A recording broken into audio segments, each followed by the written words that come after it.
Now we are going to start with the second periodic property, and that is an ionization enthalpy.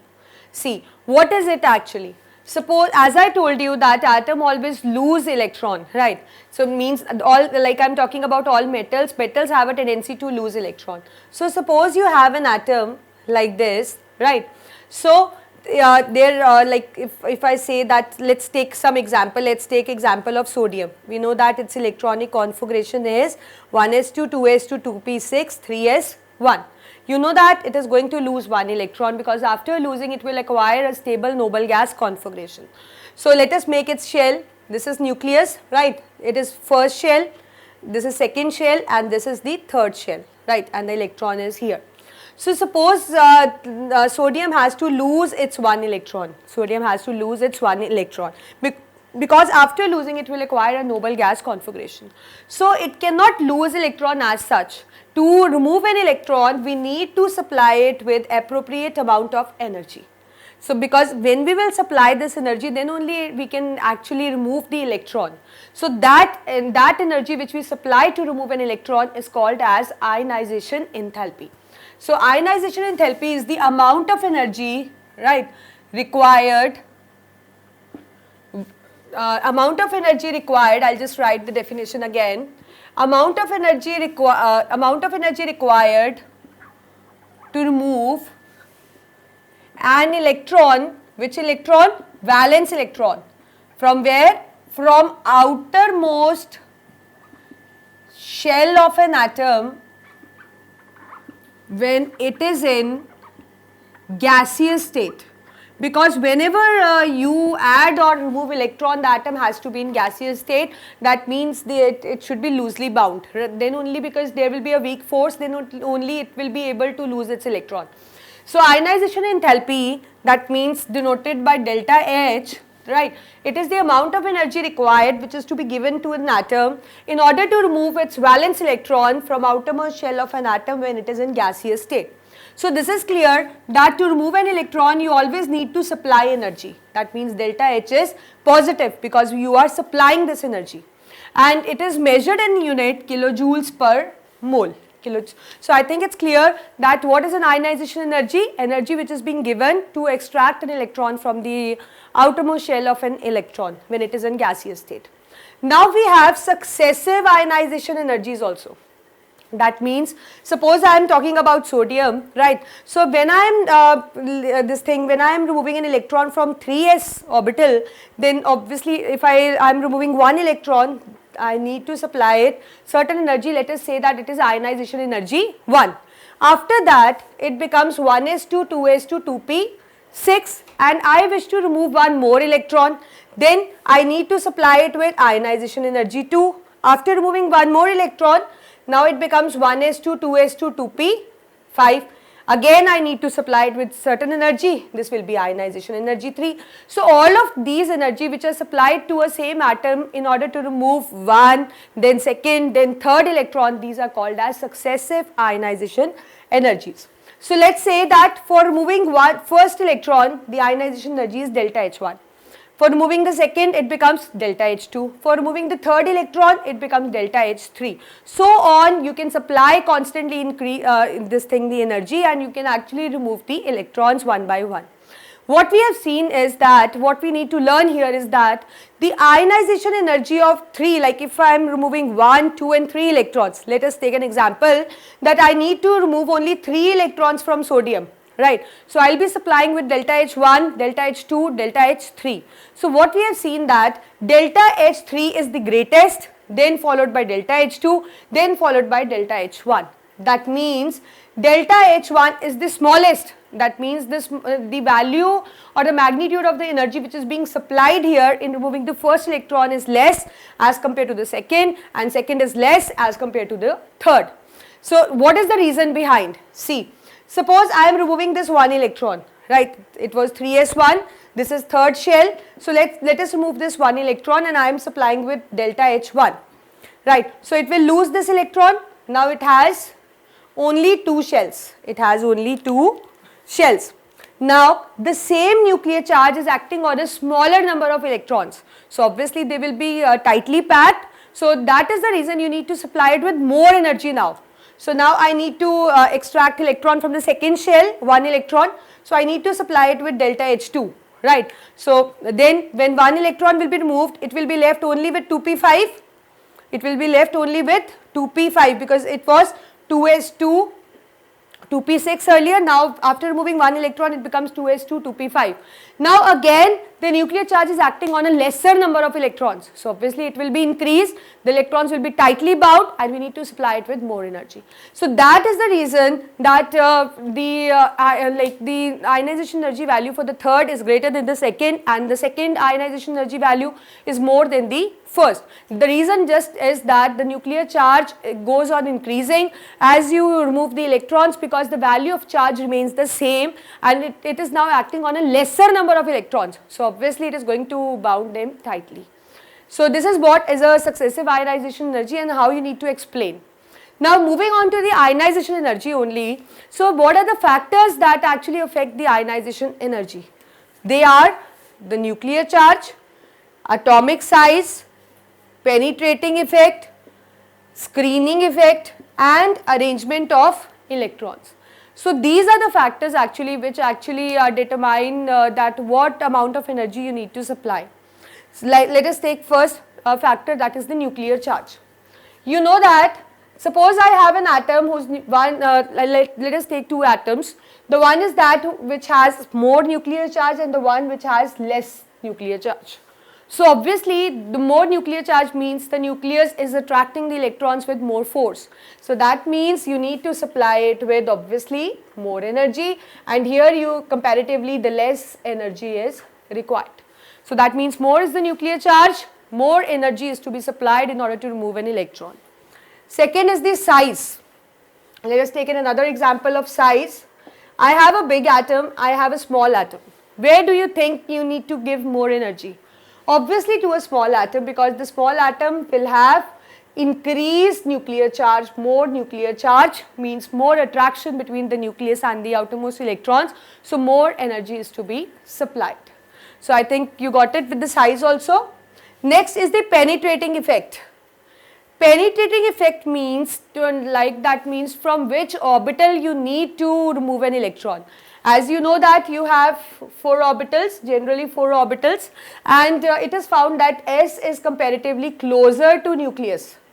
S is comparatively closer to the nucleus. So obviously energy which is required to remove electron from the S orbital will be more than the P, and to remove from P will be more than D, and to remove from D will be more than F. So that means the order of penetrating effect is like this. So more is the penetrating effect, more energy is required to remove an electron. So this follows this kind of order. Next we have is a screening effect. Next factor is a screening effect. Screening effect, actually I told you with an example when we were discussing atomic radii, that more is the screening effect. Screening and the shielding effect is one and the same thing. More is the shielding effect, the electron is experiencing less nuclear charge, and here the less energy is required to remove an electron. And if there is less shielding effect, that means electron is experiencing higher nuclear charge, and that means it is tightly bound to the nucleus and more energy is required.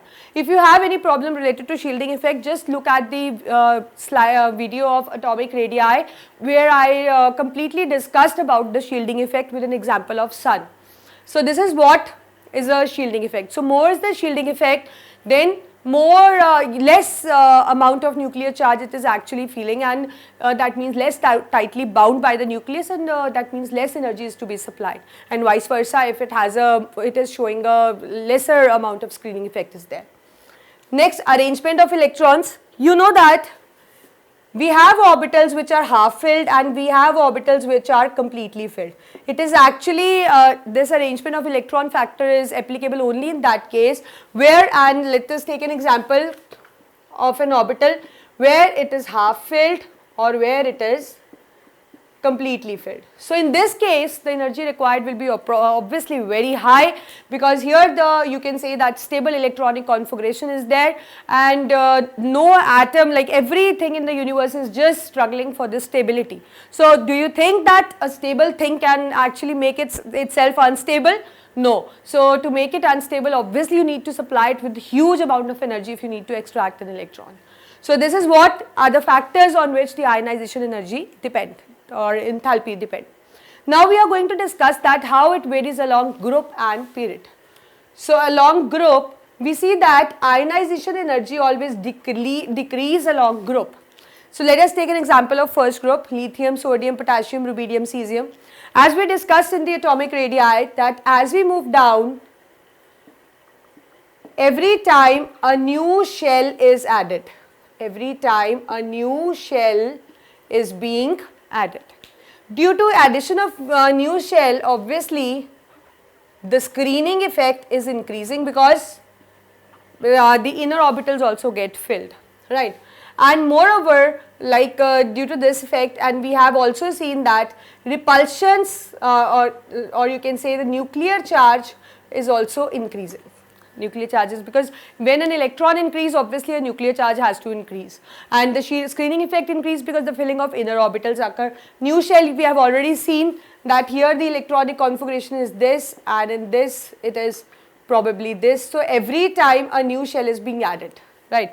So but what we see is that the addition of you can say the shell and the screening effect is more pronounced as compared to the increase in the nuclear charge. Therefore, the screening effect in new shell is just making the size bigger. So obviously the size is increasing. So therefore, the electrons are less tightly bound, and though the screening effect is also increasing, therefore the ionization energy decrease. So this is the reason that as you move down, the ionization energy decrease. So in this case, this will be having a highest ionization energy, and this will be having a lowest ionization energy. Now let us take see that how it varies along period. So along period, the ionization energy value increase. So let's find out that how it increase. I'll write the electronic on. This is the second period where you saw the exception for the nitrogen and oxygen. The same period I am taking into consideration now. So let us write the electronic configuration. This is 1s to 2s1 with 2s2, 2s to 2p1, 2s to 2p2, 2s to 2p3, this is 2s to 2p4, this is 2s to 2p5, and this is 2s to 2p6. You know how to write the electronic configuration, right?